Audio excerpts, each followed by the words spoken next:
एक बार दो मेंढक एक साथ कहीं घूमने जाते हैं। चलते चलते दोनों एक गड्ढे में गिर जाते हैं।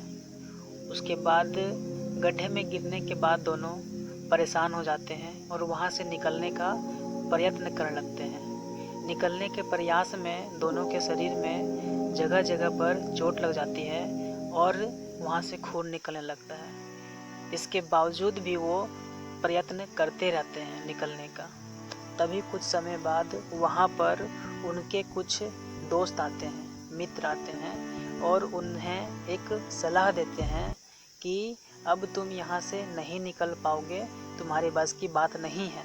तो अच्छा यही होगा कि तुम दोनों अब प्रयास करना छोड़ो और सुकून की मौत मर जाओ वहीं पर। तो एक मेंढक उनकी बात मान लेता है और वो निकलने का प्रयास करना छोड़ देता है। लेकिन दूसरा मेंढक नहीं मानता है। वो इस बार और ज़ोर से प्रयास करता है निकलने का, और ज़ोर से छलांग लगाता है, लेकिन वो निकल नहीं पाता है। लेकिन उसके प्रयास में कमी नहीं होती है। वो फिर से उछलता है, फिर से कोशिश करता है, नहीं निकल पाता है और इस प्रयास में फिर से उसके शरीर में और भी चोटें लगती है और भी खून बहता है। यह देख कर के उनके साथी उन्हें फिर से बोलते हैं कि तुम अपनी ज़िंदगी को इतना कष्ट क्यों देना चाहते हो, अपनी मौत को तुम इतना कष्टदायक क्यों बनाना चाहते हो।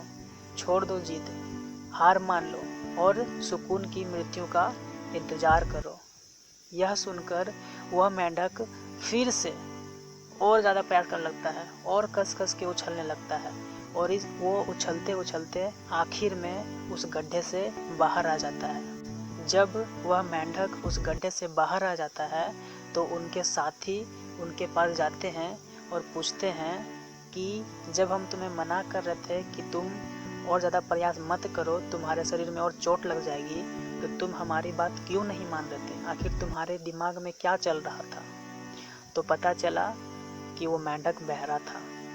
और जब उनके साथी उनसे ज़ोर ज़ोर से बोल रहे थे कि तुम नहीं कर पाओगे, तुम वहीं रह जाओ, तुमसे नहीं होगा, तो उस मेंढक को लग रहा था कि वो लोग इशारा कर रहे हैं कि तुम कर पाओगे, तुम्ही से होगा, कम ऑन, जल्दी करो, जल्दी बाहर आओ। इस तरह से करके उसको लगा कि वो लोग प्रोत्साहित कर रहे हैं और वो निकलने के लिए और तेज़ी से उछाल मारने लगा।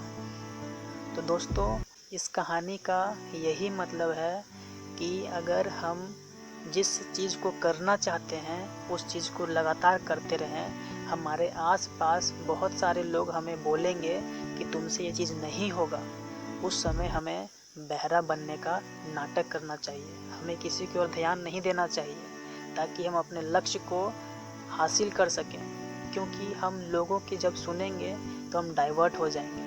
वीडियो के आखिरी में मैं बस यही कहना चाहूँगा कि अपना विचार खुद बनाएं और अपना डिसीज़न खुद से लें, तभी आप जीवन में आगे बढ़ सकते हैं। पॉजिटिव रहिए, क्योंकि नेगेटिव लोग बहुत हैं आसपास, इसीलिए पॉजिटिव रहिए और आगे बढ़ते रहिए।